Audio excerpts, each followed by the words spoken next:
도대체 시글을 쓰라고 하면은 자꾸 일기를 써온 아이들을 어떻게 하면 좋을까? 아이들한테 가르쳐도 이게 잘 나아지지가 않아요. 해결 방법을 찾아봤습니다. 저는 될 때까지 한다라는 주의거든요.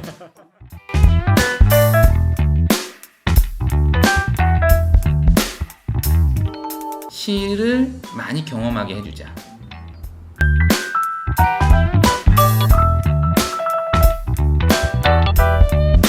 그 학교의 선배들, 그 같은 또래의 그 학교에 같이 학교를 다니고 있는 아이들의, 내가 이름을 아는 아이들의 시를 볼 때 가장 흥미를 갖습니다. 처음에 써서 낸 아이들이 칭찬을 받아버리면은 쟤는 재능 있는 애. 그러면서 역시 시는 잘하는 애만 쓰는 거야, 이렇게 생각하기 쉽기 때문에 내가 이걸 짝짝 긋고 빼는 게 아니라 다시 읽어주는 겁니다. 이거 빼고 읽어주고 그 다음에 있는 채를 읽어주고 아이가 선택하게 하는 거죠. 어려운 거 보여주지 마시고 주변 친구들 거를 보여주면서 친구의 이야기가 들려져 있을수록 아이들은 내 이야기를 꺼내는 데에 두려움이 없어집니다. 안녕하세요. 전국에 계신 모기쌤 여러분들, 목요인강 목요일이 되었습니다. 글쓰니까 수업이다 목요인강 시즌 1.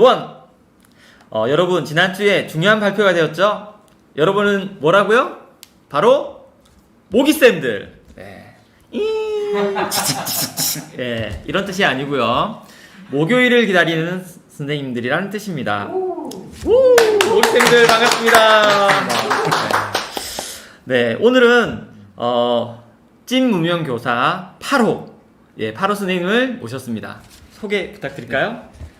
네, 안녕하세요 모기쌤들. 저는 무명교사 8호 외호쌤입니다. 예.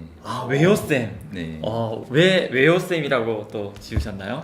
예. 저는 항상 누가 저한테 뭘 시키면 외호가 먼저 떠오르고요. 그리고 애들이 뭘 잘 못할 때도 외호가 제일 먼저 떠올라서 외호쌤입니다. 그렇군요. 네, 오늘은 줄글쓰기와 시글쓰기의 차이에 대해서 강의를 해주실 텐데요. 오늘 잘 듣고 가십시오. 그러면 아마 시 지도를 하는데 굉장한 도움을 얻을 수 있을 것 같습니다. 박수! 환영합니다.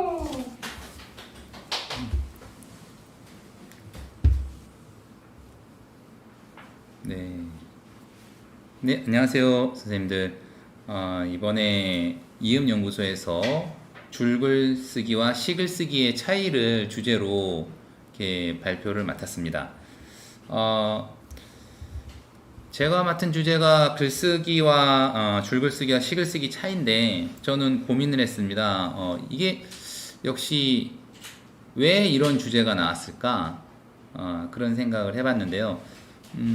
제가 생각해본 이유는 선생님들이 아이들한테 시 수업을 했을 때 아이들이 써온 시를 보니까 이게 일기인지 시인지 헷갈리는 글들을 봤을 거예요. 그러면서 어른들이 볼 때 이런 것도 시라고 할 수 있잖아. 그런데 선생님들이 볼 때는 교과서에 나와 있는 시는 그렇지 않거든요. 그래서 선생님들이 어떻게 좀 가르쳐 볼까, 그런 고민을 해보셨을 텐데 아이들한테 가르쳐도 이게 잘 나아지지가 않아요. 그래서 도대체 시글을 쓰라고 하면은 자꾸 일기를 써온 아이들을 어떻게 하면 좋을까, 그런 고민이 있으실 것 같아서 저 나름의 한번 해결 방법을 찾아봤습니다. 그래서 먼저 저는 이제 이호덕 선생님이라는 분을 이제 알게 되어서 물론 책으로만 만났는데요, 이호덕 선생님께서 주장하신 삶을 가꾸는 글쓰기를 저도 실천하고 있는 일반 교사입니다. 그래서 선생님들께 먼저 읽어보시지 않으셨다면 글쓰기 관련 추천 도서로 이제 글쓰기 하하하부터 살아있는 글쓰기까지, 그리고 시집을 추천한다면은 이제 우리 모두 시를 써요부터 어린이는 모두 시인이다까지 이렇게 4권을 모두 추천드립니다.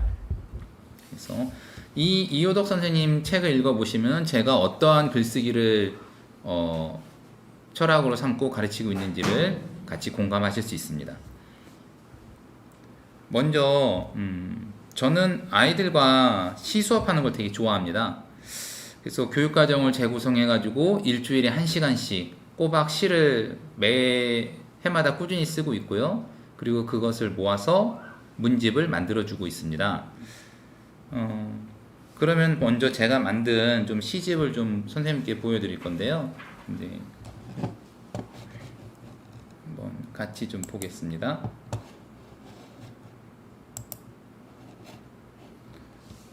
자, 보이시나요? 이게 2017년에 이제 제가 근무하던 학교에서 아이들이랑 같이 만든 시집인데요.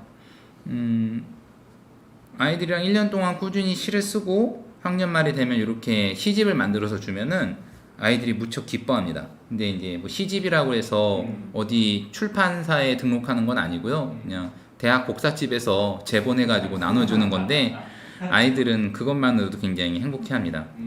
그래서 선생님들께 제가 이런 시집을 만들었다는 것을 좀 보여드리면은 이제 마시마로 뽑기. 나는 마시마로 뽑기에 잘 안 걸린다. 경제 수업할 때도 영어 수업할 때도 잘 안 걸린다. 왜 그럴까? 나와라 주문을 건다. 안 나온다. 첫 번째로 걸렸으면 좋겠다. 마시마로 우. 제발 이렇게 써놨는데요. 이것도 어떻게 보면 일기처럼 보일 수도 있는데 이제 저랑 이야기해서 줄을 바꾸면서 좀 시의 비슷한 형태를 좀 띠게 된 거고요. 시 수업을 계속 하다 보면은 이제 아이들이 제가 개인적으로 좋아하는 시를 좀 보여드리면은 고문이라는 시입니다. 그래서 엄마가 구몬을 하랬다. 구몬을 하기 싫어서 다른 생각을 했다. 생각해보니 구몬을 고문으로 바꾸는 방법을 알아냈다. 구에서 우랑 몬에서 오를 바꾸면 구몬이 고문이 된다.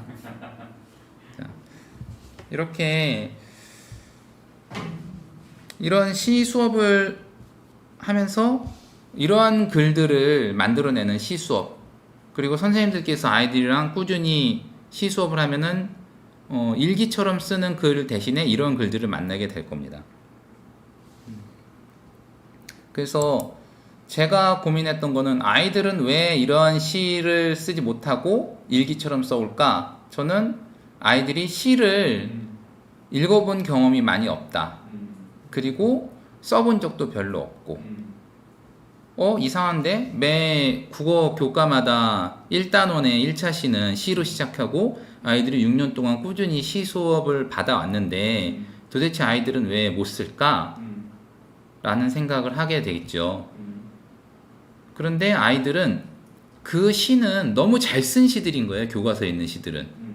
그래서 시인이 쓴 시들, 그리고 운율이 맞고 글자가 굉장히 정선된 아름다운 단어들을 쓰인 시를 보면서 아이들은 나도 저걸 할 수 있어 라고 생각하진 않아요. 그래서 아이들이 그 시를 써본 경험이 절대적으로 부족한 거죠. 그리고 부모님들이 아이들 어릴 때 이렇게 안고 책을 많이 읽어주시잖아요. 근데 시집은 읽어주지 않으시죠. 그리고 동화책은 구연동화를 열심히 하면서 읽어주지만 재밌게 읽어주지만 시집은 재밌게 읽어주지도 않잖아요. 그러다 보니까는 아이들이 시에 대한 경험이 굉장히 부족하다. 그래서 제가 먼저 생각한 해결 방법 중에 하나는 시를 많이 경험하게 해주자. 그러면 이제 여러분들은, 선생님들은 중요한 선택을 하셔야 되는데요. 그러면 어떤 시를 들려주는 거냐? 교과서에 이미 좋은 시를 많이 봤는데도 왜 그러지? 그럼 어떤 시를 보여줘야 되지? 그런 고민을 하셔야 되는 겁니다. 그래서 저는 그 방법 중에 하나를, 제가 선택한 방법은 또래 아이들이 쓴 시를 들려주는 겁니다. 또래 아이들이 쓴 시는 굉장히 구하기 쉽습니다. 어떻게 구할 수 있냐면요. 서점에 가시면은 요즘 선생님들께서 자기 학급 아이들의 글을 모은 학급 시집이 많이 나와 있어요. 그래서 그런 시집에서 고르실 수도 있고요. 선생님들이 제가 여기에 이제 드레플린 씨앗이란 이 시집을 링크를 걸어놓은 것을 이제 선생님들께서 이제 활용하셔도 됩니다. 아이들이 쓴 시라고 생각하시고 또는 올챙이 발가락이라는 어떤 어린이 시를 모아서 계속 내는 그런 시집도 있습니다. 그래서 선생님들께서 그런 시집을 먼저 읽으시고 그 중에서 마음에 드는 시들을 조금씩 모으시면 됩니다. 그래서 모은 시들 중에서 선생님들이 그때 아이들과 같이 생활하면서 계절이든 아니면 학교 행사든 아니면은 그날의 분위기든 그 주에 내가 잡았던 주제든 거기에 어울리는 시들을 따로 주제별로 추려 놓으시는 겁니다. 그래서 그 학습지를 만들어서 아이들한테 먼저 경험을 시켜줍니다. 제가 만든 학습지가 이제 좀 보여드리면요. 시수업 학습지인데요. 제일 먼저 쉬는 시간에 관련된 학습지를 좀 보여드릴게요.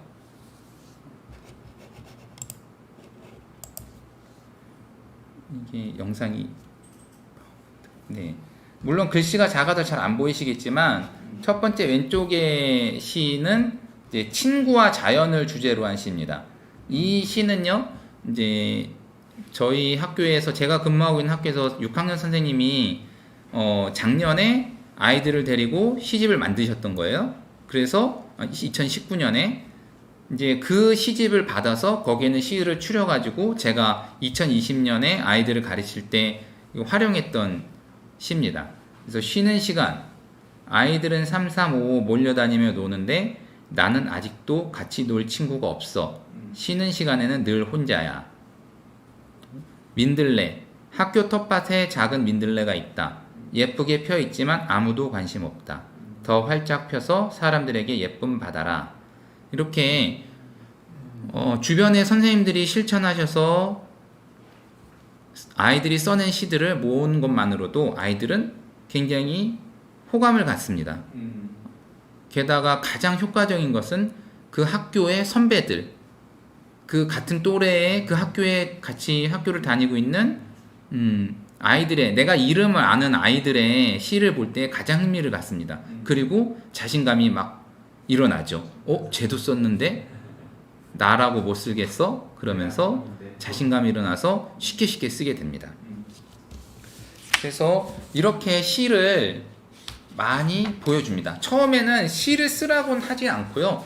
계속 재밌는 부분을 찾기를 하거나 아니면은 마음에 드는 부분, 그리고 이렇게 막 읽어보기도 합니다. 너 한번 읽어볼래? 이렇게. 그러면서 계속 경험만 시켜주고 쓰게는 하지 않습니다.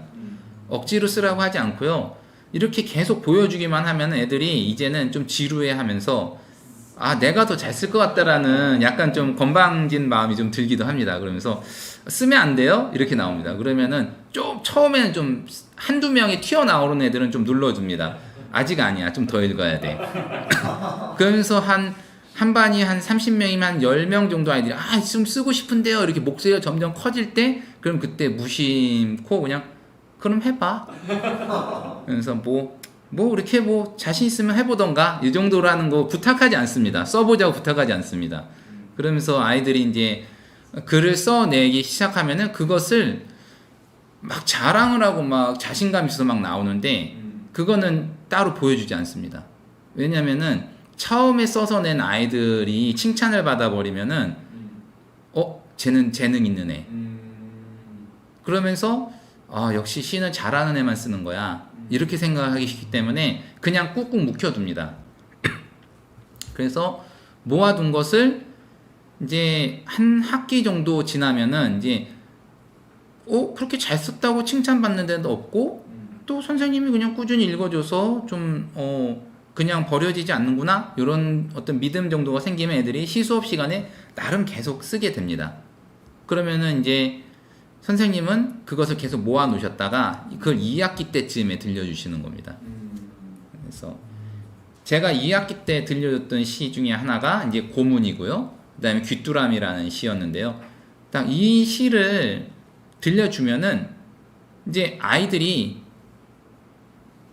방학을 지났는데도 누구시다. 야 저거 쟤 누가 쓴 거야? 이렇게 막 속닥속닥거립니다. 그러면서 한 학기가 지나도 기억할 정도로 좋은 시를 쓰고 있구나 라는 것을 확인하게 되는 거죠. 그러면서 아이들이 제 것도 읽어주세요. 뭐 이렇게 하는 애들도 있어요. 그러면서 이제 제가 아이들한테 계속 써. 그러면 좋은 시는 내가 또 읽어줄게. 그러면서 누구신지도 한번 맞춰봐. 이렇게 얘기하면은 서로 간에 누가 어떤 시를 썼는지 되게 궁금해합니다. 그리고 이렇게 좋은 시를 읽어주고 나면은 그날 쓴 시들 중에 한 30명 중에 한 10명 정도는 귀뚜라미가 나옵니다. 애들이 막 흉내내는 거죠. 근데 애들은 선생님 얘가 저 따라해요 막 이래요. 근데 저는 그 친구한테 그래요. 잘 썼으니까. 그래서 애들한테는 따라하면서 배우는 건 괜찮아. 마음대로 따라해. 그래도 귀뚜라미의 원조는 얘잖아? 이렇게 해주면 애들이 아 그렇죠. 네 맞아요. 이러면서 아이들이 서로를 이렇게 추켜 세워주는 모습이 나오게 됩니다. 그래서 선생님들께서 아이들이 자기 말을 할 수 있도록 이렇게 어려운 거 보여주지 마시고 주변 친구들 거를 보여주면서 친구의 이야기가 들려져 있을수록 아이들은 내 이야기를 꺼내는데 두려움이 없어집니다. 그러면서 아이들이 시를 더 잘 쓰게 되죠. 그 다음에 이렇게 시가 나오면은 이제 선생님들은 조금 더 어려운 단계로 넘어가시게 됩니다. 어떤 단계가 넘어가냐면은 과연 어떤 시가 좋은 시지? 아이들이 시를 많이 써오잖아요. 그러면 이제 어떤 시가 좋은 시인지를 골라서 읽어주셔야 되잖아요. 그래서 그러한 것에 고민이 있으셔야 됩니다. 자, 제가 똑같은 아이가 쓴 시를 3편을 준비해 봤습니다. 이 시를 쓴 아이는 2학년이었고요. 첫 번째, 태풍. 오지 마라 태풍아, 네가 오면 밖에서 못 논다. 오지 마라 태풍아, 네가 오면 농사 망친다. 오지 마라 태풍아, 네가 오면 우리 강아지 놀랜다. 딱 교과서에 나올 만한 시죠. 글자 수도 딱딱 맞아 떨어지고 운율이 반복되면서 농사를 망친다는 농민의 생각 걱정하는 이런 교훈적인 내용까지 굉장히 좋은 시처럼 보이잖아요. 그리고 두 번째, 비 오는 날 산에 오는 비는 나무나 흙이 먹고 바닷가에 오는 비는 바닷물이 된다. 고마운 비야. 그래도 많이 오지는 마라. 자, 많이 오지 마라. 자, 이 두 편의 시가 이 친구가 8월에 전화가 왔었거든요. 그래서 그 학교에서 아주 열심히 잘 배우고 굉장히 우수한 아이였던 거죠. 글자 수 바꿔가면서 이렇게 시적인 표현을 찾아내서 근데 저는 이런 시를 좋다고 생각하지 않았어요. 왜냐하면 첫 번째로는 얘는 집에 어떤 사람도 농사를 짓지 않아요. 다 도시에 사는 아이예요. 그리고 두 번째, 비 오는 날 시는 앞뒤가 안 맞아요. 고마운 비인데 많이 오지는 말래요. 어느 정도 와야지 고마우고 어느 정도는 지나친 건지 알 수가 없죠. 이게 그러면 저는 이 친구한테 이렇게 말고 그냥 머릿속에서 쓴 시 말고 네가 진짜 겪은 일을 썼으면 좋겠다. 너의 이야기를 들려달라. 이렇게 부탁을 했어요. 그래서 이제 저를 만나고 다음에 쓴 시가 세 번째 비 오는 날 시입니다. 비 오는 날 자전거 타면 시원하고 신기하고 기분이 좋고 재미있다. 빗물을 밟고 지나가면 내 자전거 바퀴 자국이 쭉 이쪽도 저쪽도 너무 재밌다. 그래서 저는 여기에서 이쪽도 저쪽도 너무 재미있다라는 표현이 되게 마음에 들고 좋았거든요.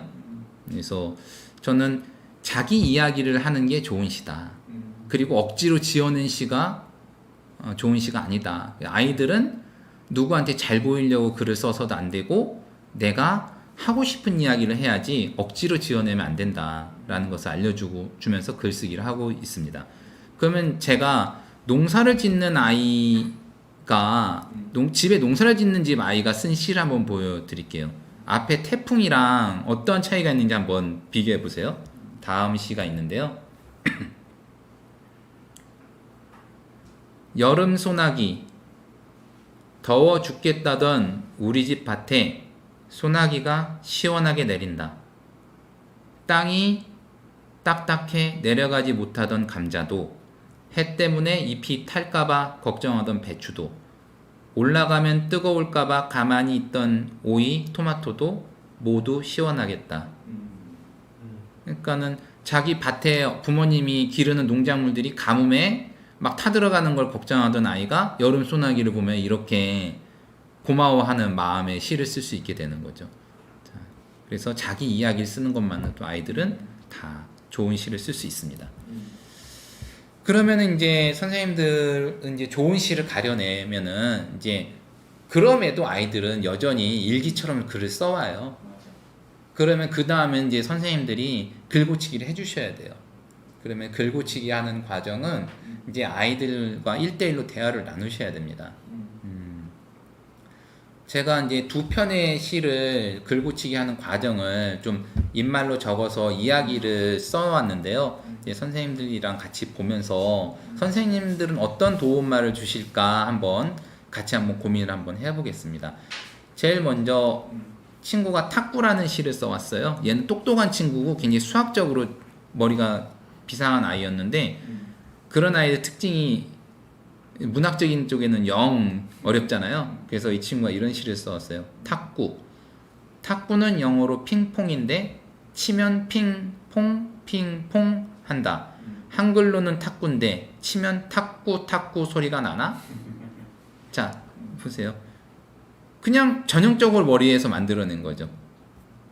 탁구 좋아하시는 선생님들 많으실 텐데 정말 핑퐁 핑퐁 소리가 나나요? 탁구 탁구 소리가 나나요? 아니잖아요. 그래서 제가 친구한테 그랬죠. 누구야, 이 시는 탁구 안 쳐보고 쓴 시 같은데? 탁구 쳐봤어? 엄마가 치는 거 본 적 있어요. 탁구 칠 때 진짜 핑퐁 핑퐁 소리 들려? 아니요. 이 시는 네 경험이 없어서 좋은 시가 될 수 없어. 머릿속에서 만들어낼 때는 재밌을지 모르지만 말장난일 뿐이야. 선생님은 네 경험이 담긴 시를 보고 싶어. 그러니까 아이가 어떻게 보면은 좀 냉정할지 모르지만 잘못된 건 잘못됐다고 알려줘야지 아이가 고쳐오겠죠? 그리고 얘는 나름 잘 썼다고 생각했을 거예요. 근데 이것이 거짓이라는 것을 알려준 거죠. 그래서 이 친구가 다시 써온 시가 바로 은행이라는 시입니다. 이제 학교에 은행나무가 크게 있는데, 크게 두 그루가 있는데 가을만 되면은 은행이 엄청 떨어지죠. 거의 똥밭이라 불릴 정도로 냄새가 막 고리고리 하는데. 예. 근데 이제 이 친구가 쓴 시예요. 은행을 나 말고 다른 사람이 밟으면 절대로 놀리면 안 된다. 만약 놀리면 밟은 애가 발로 나를 찬다. 그러면 내 몸에서 냄새가 난다. 절대 거짓말이 아니다. 난 오늘 이런 일을 겪었다. 믿기지 않으면 직접 해봐도 된다. 이것만으로도 좋은 시죠. 그리고 제가 앞에 거짓말 안 겪어본 거니까는 안 된다 그러니까는 제가 진짜 겪었다고 이렇게 쓰잖아요, 시에. 그래서 믿기지 않으면 직접 해보라고까지 하고 그만큼 자신 있는 거죠. 내가 진짜 겪었다는 거. 그러면 이제 제가 이제 여기서 와 재밌다. 근데 여기서 빼도 되는 말들을 찾아보자. 그러면서 나 말고는 빼면 어때? 그러면서 읽어줍니다. 은행을 다른 사람이 밟으면, 은행을 나 말고 다른 사람이 밟으면 어때? 어느 게 나? 이렇게 물어보는 거죠. 그러면 빼는 게 좋을 것 같아요. 이렇게 해서 아이들이 처음에 빼도 되는 말들은 잘 못 찾아내요. 그래서 선생님들이 내가 이걸 짝짝 긋고 빼는 게 아니라 다시 읽어주는 겁니다. 이거 빼고 읽어주고 그 다음에 있는 채를 읽어주고 그럼 아이가 선택하게 하는 거죠. 그리고 줄을 바꾸는 것도 아이들은 생각을 잘 못하거든요. 그러면 이제 그 줄도 바꿔서 읽어줘 보는 겁니다. 그래서 맨 아래 두 줄을 바꿔서 읽어볼게. 난 오늘 이런 일을 겪었다. 믿기지 않으면 직접 해봐도 된다. 그 다음에 믿기지 않으면 직접 해봐도 된다. 난 오늘 이런 일을 겪었다.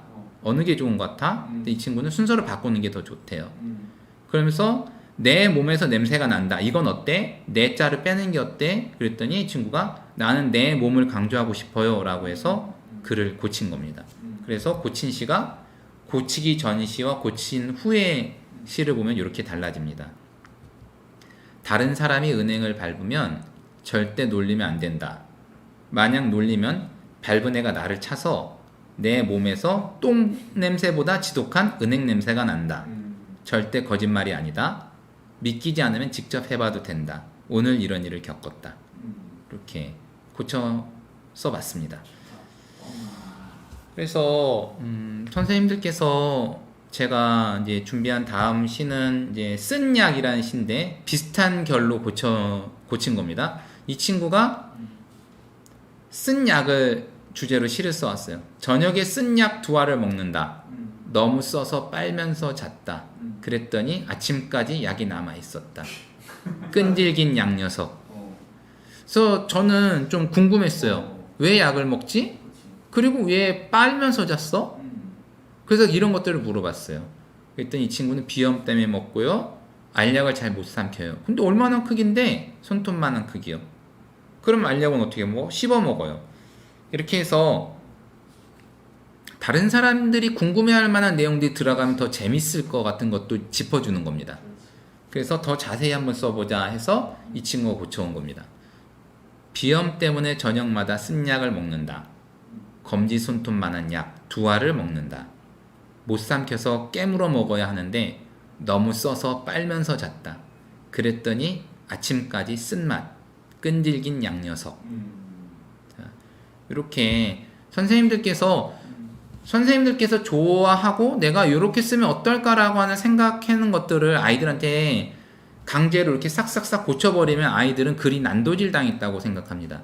근데 그렇게 하지 않고 선생님이 대화를 나누면서 이렇게 바꾸면 어때? 아니면 이렇게 바꿔서 읽어보면 어때? 아이가 선택하게 해주면 아이는 그 시간을 되게 즐거워합니다. 그러면서 그러한 형식들을 배우게 되는 거죠. 스스로 써가면서. 그래서 선생님들께서 어떤 시가 좋은 시인지 가리는 눈을 먼저 가지시고 그 다음에 아이와 대화를 나누는 시간을 가지시면은 충분히 아이들은 시에 대한 경험이 채워지면서 좋은 시를 쓰게 되는 겁니다. 그러면은 처음에 제가 생각했던 일기처럼 써오는 시가 이제는 점점 줄어들게 될 것이고 선생님들이 고민이 해결될 거라고 저는 생각합니다.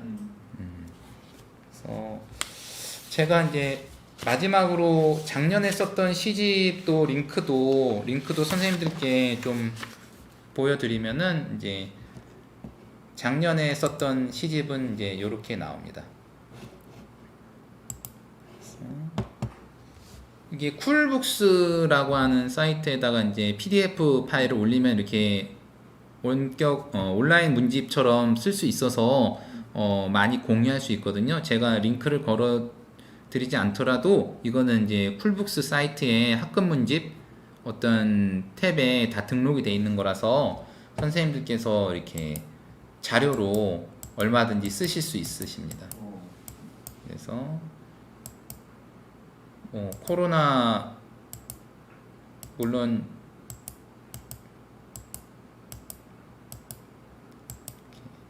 코로나 시절에 썼던 거라서 좀 내용이 좀 많이 좀 부족함이 있지만 그래도 아이들과 지금 제가 말씀드린 거와 똑같이 한 해를 살아서 살고 써낸 시이기도 합니다. 그래서 어른 입맛 닭발 위에 치즈 샥 뿌려 먹으면 맛있는데 다들 나보고 어른 입맛이래. 간장에 와사비 확확 풀고 회를 툭 찍어 먹으면 맛있는데 다들 나보고 어른 입맛이래. 내가 좋아하는 것만 말해도 어른들은 나보고 어른 입맛이래. 그럴 때마다 내가 엄마 입맛 닮았나 보죠 뭐. 자, 이렇게 자기 집에서 듣던 경험들 이렇게 해서 쓴 시까지 한번 소개해 드리고요. 제가 준비한 거는 여기까지입니다.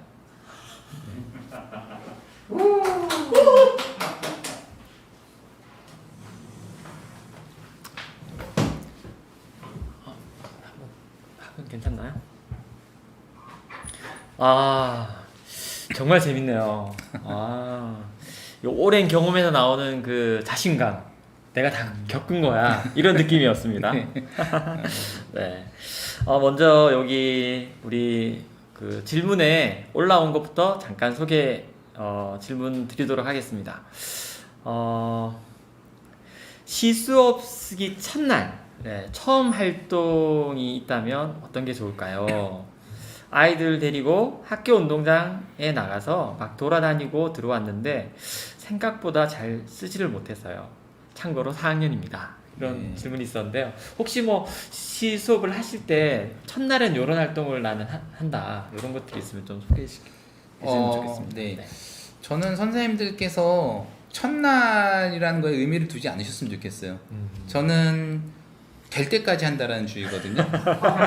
역시 그래서 계속 꾸준한 경험을 채워주는 이유는 아이들은 자꾸 하면 익숙해지면은 자기 이야기를 드러내면서 점점 잘하게 됩니다. 그래서 첫날에 하는 활동이 중요한 게 아니라 선생님들이 아이들을 데리고 나가서 같이 나가는 이유가 있으실 거잖아요. 무엇을 보여준다 그러면은 예를 들어서 봄꽃을 보러 갔다 그러면은 봄꽃이 펴 있는 한 2달 동안 계속 데리고 나가시면 됩니다. 그러면 그 아이들이 점점 보는 게 많아지고 그 다음에 그 중에서 한두 명이 이렇게 튀어오는 애들이 있어요. 자기 이야기를 말을 튀어오는 애들이 있어요. 그 이야기들을 잘 잡아내서 격려해주고 이야기를 나누면 계속 붙여나가면 됩니다. 선생님들께 제가 꼭 해드리고 싶은 이야기는 여러 번 하면 잘하게 됩니다. 역시 예, 그러니까 뭔가 임팩트 있는 어떤 활동에 기대기보다 네. 그것을 좀 이렇게 꾸준하게 반복하거나 여러 번 이렇게 할 때 아이들이 얘기가 스르르 나온다 이런 말씀이 네. 되겠네요. 예, 참 그런 것 같습니다. 예, 다음 한번 질문을 올려드리겠습니다. 시가 일기 같기도 한 경우가 많았던 기억이 있습니다. 줄글과 시글의 가장 큰 차이는 무엇이라고 생각하시나요? 줄글과 시글의 차이는 저는 시글은 좀 더 짧은 장면 그리고 그때 여러 가지 마음이 아니라 딱 가장 붙잡고 싶은 딱 한 가지 마음을 표현하는 게 시글이라고 생각을 해요. 근데 저는 선생님들께서 이제 시 수업을 가르칠 때 가장 경계해야 될 부분은 이거는 맞고 이건 틀리다라고 생각하시면 안 돼요. 왜냐면은 내가 틀릴 수 있다라는 걱정이 드시잖아요. 근데 저는 내가 이거 하나라도 잘 가르치면은 다음에 딴 데 가서 배우면 되지. 네, 내가 모든 걸 다 주면은 내가 가르칠 때 이건 틀렸어라고만 안 가르치면은 아이들은 선생님한테 선생님이 가장 잘 가르치는 것을 받아서 배우고 그 부분이 채워지는 겁니다. 그래서 내가 모든 걸 주려고 하지 마시고 틀렸다고만 하지 마시고 선생님들께서 그냥 자신 있게 내가 좋아하는 것을 가르쳐 주세요. 그리고 다른 선생님들이 또 채워 주실 겁니다. 약간 시글과 줄글의 차이점에서 인상적인 말은 어떤 순간적인 장면, 네. 한 장면을 좀 자세하게, 네. 좀 임팩트 있게. 그렇다면 줄글은 좀 동영상 같은 느낌인가? 좀 시간이 쭉 길어지는?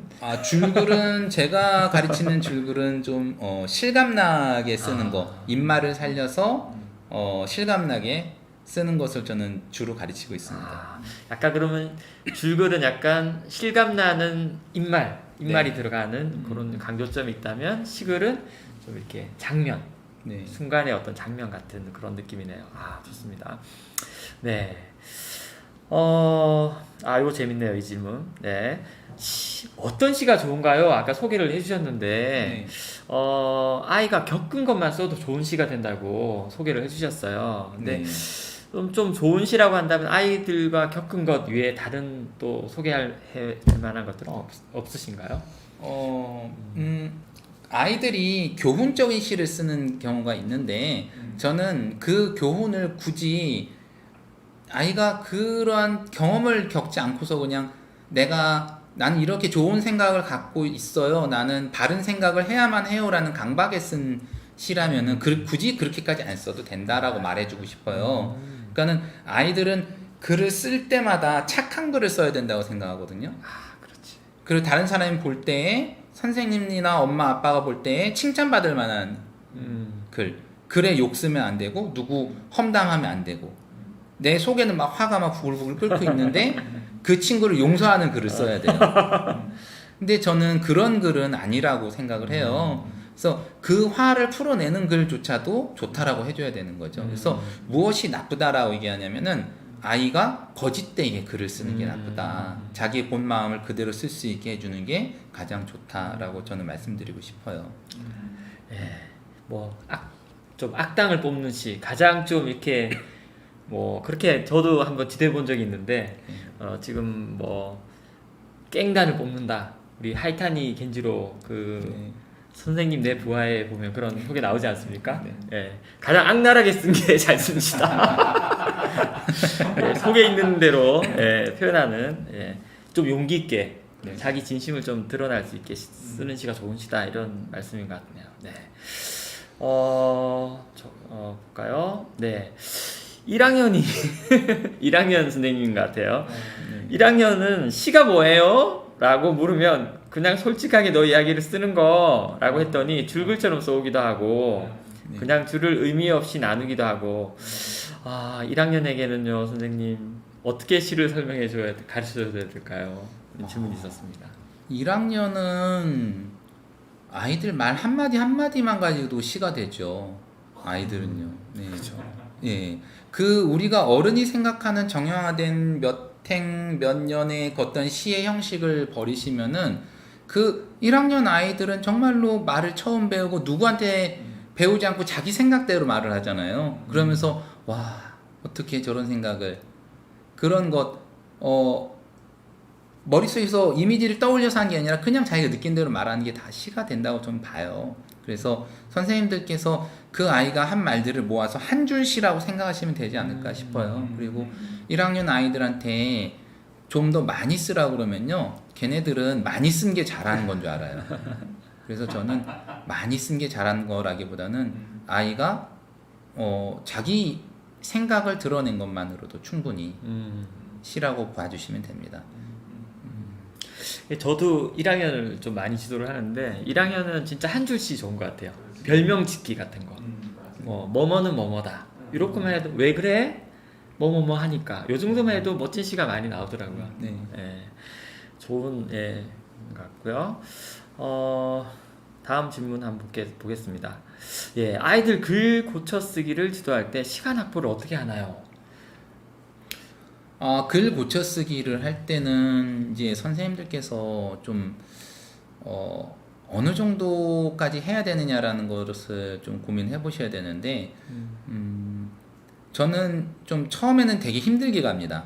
그러니까 아이들한테 답글을 꾸준히 써줍니다.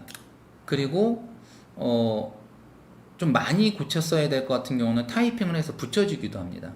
그러니까 아이들한테 말로는 그냥 휘발돼 버리더라고요. 그래서 타이핑해서 공책에다 붙여주면은 아이가 그것을 여러 번 읽어보고 선생님이 너한테 해주고 싶은 말인데 여러 번 읽어보고 한번 다시 써와볼래? 이렇게 하면은 아이가 그걸 고쳐 써옵니다. 그리고 고쳐 쓰기는 버리되면 안 돼요. 그러니까는 그럼 애들이 글쓰기를 싫어하게 돼요. 그래서 다른 아이들이 새로운 글을 쓰는 시간에 그 친구는 너는 이거 고쳤어.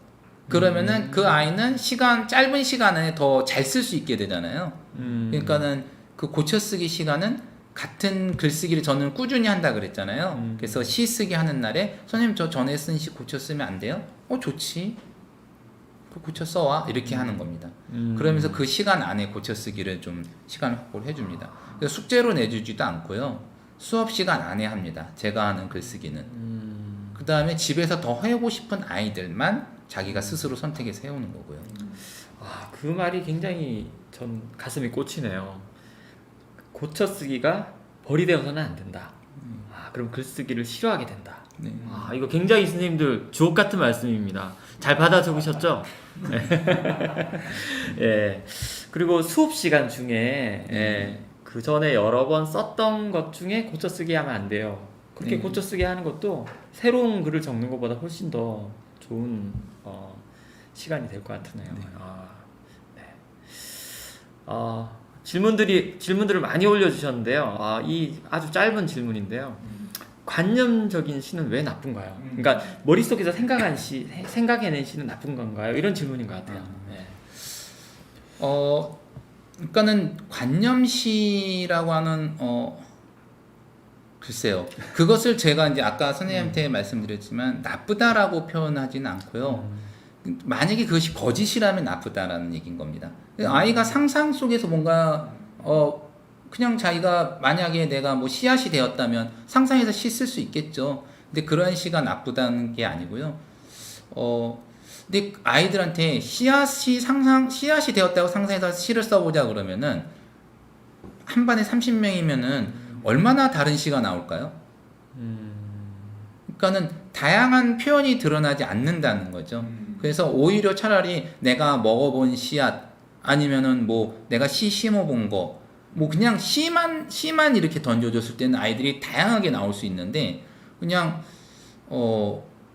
상상을 해서만 쓰는 것을 줬을 때는 그렇게 아이들 머릿속에서 많이 나오지 않는다는 겁니다. 그래서 오히려 그 시간에 읽어보는 시간이 좀 아깝다? 아이들한테 이 시간을 허투루 낭비하게 만들었다라는 좀 저는 그런 생각이 들어서 아이들한테 그런 시를 하진 않습니다. 그래서 제가 반대하는 건 아니고요. 다른 분께 관념시를 잘 가르칠 수 있는 선생님이 또 채워주실 겁니다. 저 대신에. 네. 이 질문이 아까 거의 비슷한 질문인 것 같은데요. 예, 경험했던 일이 아니더라도 아이들의 상상력에서 나온 시가 나쁘거나 허상적인 시는 아니라고 생각합니다. 꼭 고쳐볼 필요까지 있는 건지 관념적인 시도 좋은 시가 될 수 있지 않을까요? 칭찬받기 위한 시가 아니라면요. 보다 관념적인 아이들도 있을 테니까요. 어떤가요? 네. 거의 같은 맥락의 예, 질문 같은 같은데. 맥락이면서 동의합니다. 이게 그러면은 제가 이제 경험하지 않았던 시라서 좀 안 좋다라고 얘기했던 거는 걔는 이제 핑퐁 있지 않습니까? 예, 그런 것들 좀 저는 그거는 아니다라고 얘기를 했던 거죠. 그래서 실제로 그렇게 들리지도 않을 뿐더러 자기가 머릿속에서 억지로 지어낸 시라고 생각합니다. 저는. 네. 오늘 이런 시에 대해서 아주 핵심적으로 좋은 경험들을 선생님이 어떤 고민들의 결과들을 잘 말씀해 주셨는데요. 저는 아까 그 지도 방법이 굉장히 인상적이었어요. 그 아이들이 그 글을 고칠 때 이렇게 말로 해주는 것보다 이렇게 타이핑해서 요거 읽어보고 한번 고쳐 써봐 이렇게 안내해 주는 거는 굉장히 아이들에게 임팩트가 있을 것 같아요. 정말. 왜냐하면 저도 그런 경험이 많거든요. 뭐 이렇게 아까 강의 중에 소개하셨던 것처럼 이렇게 이야기를 나누면서 순서를 바꿔보기도 하고 아니면 뭐 뺄 것도 찾아보고 아니면 또 더 궁금한 것도 있을 거야. 읽는 사람이 궁금해지는 게 있을 거야. 이런 것도 참 좋았는데 고쳐쓰기 장면에서 이렇게 타이핑을 해서 이렇게 읽어보게 하는 거, 그거 굉장히 효과적일 것 같으네요. 그러려면 진짜로 선생님이 그 시간에 하기는 힘들 것 같아요. 그죠? 근데 선생님들께서 글쓰기 지도하실 때, 그러니까는 똑같은 것을 반복하는 게 저는 굉장히 중요하다고 생각하는데, 이제 저는 요일에 시간까지 정해놓고 합니다. 예를 들어서 수요일 5교시다. 그럼 그 시간만 되면 애들은 시를 쓰는 날이라고 생각을 하고 와요. 그러면은 아이들이 수요일 5교시, 그러니까 수요일 아침에 학교 올 때부터 오늘 뭐 써야지 하고 머릿속에 쓰고 생각하고 오거든요. 그럼 그 시간에 그냥 저는 이렇게 얘기합니다. 오늘 무슨 날이지? 시 쓰는 날이요? 써. 그러면은 이제 그 안에 아이가 이제 저 고쳐쓰기 하고 싶어요. 오늘도 와. 그 다음에 그렇게 써 하면은 이제 제가 이제 처음에 이렇게 꾸준히 가르쳐 주고 난 다음에는 되게 긍정적인 게 아이들이 선생님이 얼마만큼 잘 가르쳐 주면은 이제 옆에 친구들을 그렇게 가르쳐 줘요. 그래서 서로 보게 시키면 됩니다. 이제 시간이 지나면은 이제는 선생님한테 오는 것, 선생님 앞에 줄 많이 서 있는 거 시간 아까우니까 다른 친구들이랑 서로 이야기 나눠봐. 그래도 괜찮아. 그러면은 그게 안에서 조금씩 다듬어져서 오기도 하고 그리고 이 시간 안에 못 하더라도 다음 시간에 저 해주세요 라고 이렇게 약속을 하고 다음에 또 이어서 할 수 있거든요. 그래서 매 시간 매주마다 같은 시간을 확보해서 꾸준히 하면은 많은 여유가 생깁니다. 네, 그래서 저는 그렇게 말씀드릴 수 있습니다. 네. 무엇보다도 이게 어떤 시글을 쓰든지 어떤 글을 쓸 때 일정한 시간에 반복적으로 하면 아이들도 수요일 날은 시 쓰는 날이기 때문에 시를 생각하면서 오는군요. 네, 내가 오늘 그렇죠. 무슨 시를 쓸지. 그러면 한 학기면 보통 몇 편의 아이들이 시를 쓰게 될까요? 편수까지는 세워보지 않았어요. 이게 아이들마다 그냥 그 시간에 뭐 주당 1시간씩 했는데 뭐 못 쓰겠다고 해서 좀 늦게 시작하는 아이들도 있고 그래서 한 10편 정도 쓰면은 많이 쓴 겁니다. 고쳐쓰기도 하고. 네, 고쳐쓰기도 해야 되고 그리고 아이들이 또 망했어요. 그리고 버린 애들도 있어요. 그래서 그런 거 버리지 말라고 제발 부탁하는데 그냥 그렇게 한 주 훅 지나가 버린 애들도 있고 그래서 그런데 또 시집을 만든다고 치면 많이 실어야 한 3편 정도밖에 못 실거든요. 그래서 한 10편 쓰면 많이 쓴 겁니다. 그러면 이제 한 학기 동안 쓴 시가 뭐 대략 한 뭐 10편에서 뭐 몇 편 된다고 한다면 그 중에서 또 자기가 또 더 좋아하는 시가 있을 거 아니에요. 그죠? 그렇죠. 네, 네. 그럼 골라서 네. 그 시를 이제 또 문집에 네, 싣게 맞습니다. 정말 선생님들 잘 아셨죠? 시를 그냥 한 시간에 지도해서 하는 게 아니고요. 이렇게 한 학기 정도는 지도해야 그 중에서 보물 같은 시를 건질 수 있는 것 같군요. 네, 그렇습니다. 그동안 많이 건지셨나요? 예, 많이 모아놨습니다. 이렇게 시집 같은 거 이렇게 만들어 놓은 이게 다 보물입니다. 여기 안에서 진짜. 그냥 애들한테 이것만 줘도 됩니다. 네, 오늘은 시글과 줄글의 어떤 차이에 대해서 우리가 잘 이렇게 들어봤는데요. 오늘 유익하셨죠? 우리 박수 한번. 예, 목요일에는 뭐죠? 목요인가? 이음하자. 예, 목요일에는 이음하자. 예, 모기쌤 여러분들 오늘 애청해 주셔서 너무 감사드리고요.